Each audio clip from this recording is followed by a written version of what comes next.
Shalom, selamat pagi untuk anak-anak pada pagi hari ini. Kita lanjutkan kembali materi ajar kita pada hari ini dengan topik keadilan sebagai wujud hidup orang beriman.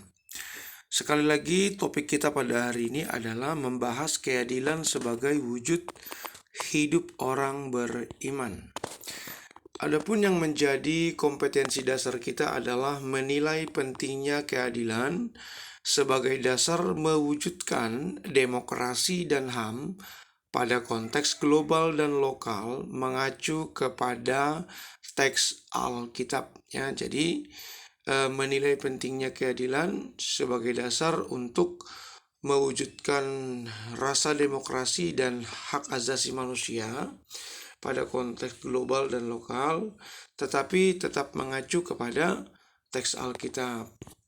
Indikasi atau indikator mendeskripsikan makna keadilan menurut Alkitab dan mengaitkannya dengan realita yang ada, lalu membuat karya yang berkaitan dengan keadilan, demokrasi, dan HAM dalam perspektif iman Kristen.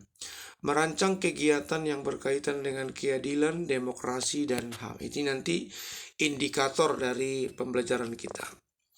Nah, kalau kita lihat keadilan menurut Alkitab. Nah, ada seorang tokoh yang bernama Baker. Ia berkata begini, dalam perjanjian lama ada dua kata yang menggambarkan mengenai kata adil, yakni kata sedek dan misfat. Nah, menurut Baker, kata sedek dan misfat. Nah, keadilan yang dimaksud tidak berdiri sendiri, namun ada kaitan dengan kebenaran. Jadi antara keadilan dan kebenaran ada hubungan, ada sinkronisasi yang harus dilihat, ya. Keadilan dalam perspektif Alkitab. Jadi kata keadilan ini tidak terlepas dari kebenaran. Nah, di sini kita lihat kebenaran adalah firman Tuhan, teks Alkitab, ya. Keadilan juga ada kaitan dengan penerapan hukum yang benar. Jadi tentu kita ini diikat dengan hukum, aturan. Jadi ketika penerapan hukum haruslah berlandaskan keadilan. Artinya hukum itu tidak boleh dikendalikan oleh oknum atau disetir oleh orang-orang yang punya kuasa, tetapi hukum itu memang berjalan sebagaimana dengan mestinya. Semua adil, semua sama di mata hukum. Tidak ada yang merasa lebih dan tidak ada yang merasa kurang. Dalam bahasa Yunani disebut dengan kata dikaison. Jadi kata keadilan itu disebut dikaison. Dalam PL dan PB, kata keadilan itu dipakai untuk melukiskan suatu penerapan hukum. Nah, hukum yang seperti apa? Hukum yang benar, memakai timbangan yang benar, perilaku yang adil, jujur, dan benar. Jadi dalam PL dan PB, keadilan itu mengarah kepada praktek-praktek, ya, seperti penerapan menggunakan timbangan yang benar dalam niaga, perilaku yang adil, jujur dalam bersikap, dan berlaku benar dalam kehidupan.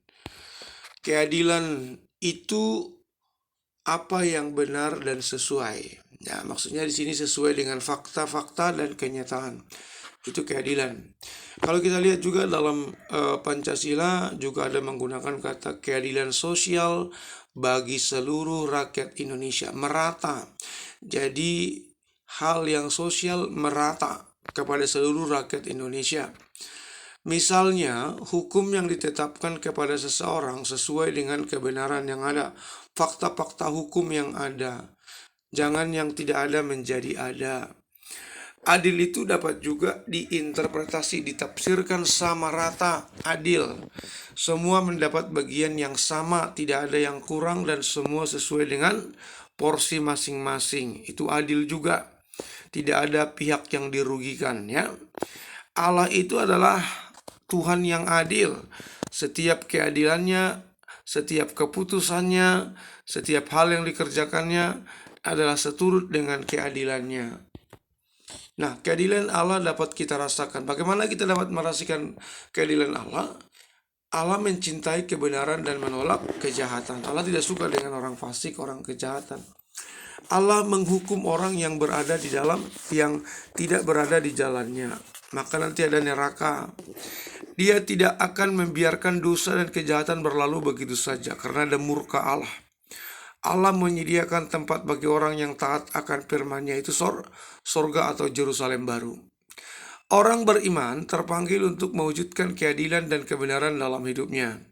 Orang beriman akan menunjukkan sikap yang mendukung terwujudnya rasa keadilan di tengah masyarakat dan kehidupannya. Orang beriman tentu akan berperilaku adil dalam praktek-praktek kehidupannya. Orang beriman Kristiani adalah orang-orang hidup dan tindakannya diwarnai dan dimotivasi oleh iman, dan bukan sekedar alasan keagamaan yang cenderung lahiriah. Seorang beriman adalah seorang yang religius, yaitu orang yang selalu menyadarkan hidupnya pada Allah dan menyadari bahwa seluruh peristiwa hidupnya merupakan kasih karunia dan anugerah yang telah diberikan Tuhan. Nah, kesimpulan dari materi kita pada pagi hari ini adalah keadilan adalah hal yang sangat vital, sangat penting direalisasi di tengah kehidupan kita. Ya, konteksnya dalam hidup multikulturalisme keberagaman harus ada keadilan di sana. Jangan ada kata diskriminasi. Rasa keadilan adalah situasi di saat setiap individu mendapatkan merasakan sesuai dengan hak dan wajibannya. Keadilan adalah rupa pengenalan akan Allah dengan benar, sebab orang benar tentu akan berlaku adil. Tuhan Allah juga adalah adil dalam setiap putusannya, selalu menunjukkan keadilannya. Jadi keadilan itu adalah hal yang sangat penting untuk kita terapkan dalam kehidupan. Berlaku adil berarti kita menunjukkan juga kualitas iman yang ada pada kita.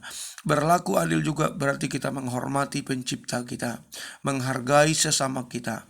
Maka berlakulah adil, karena keadilan itu selalu sinkron dengan kebenaran.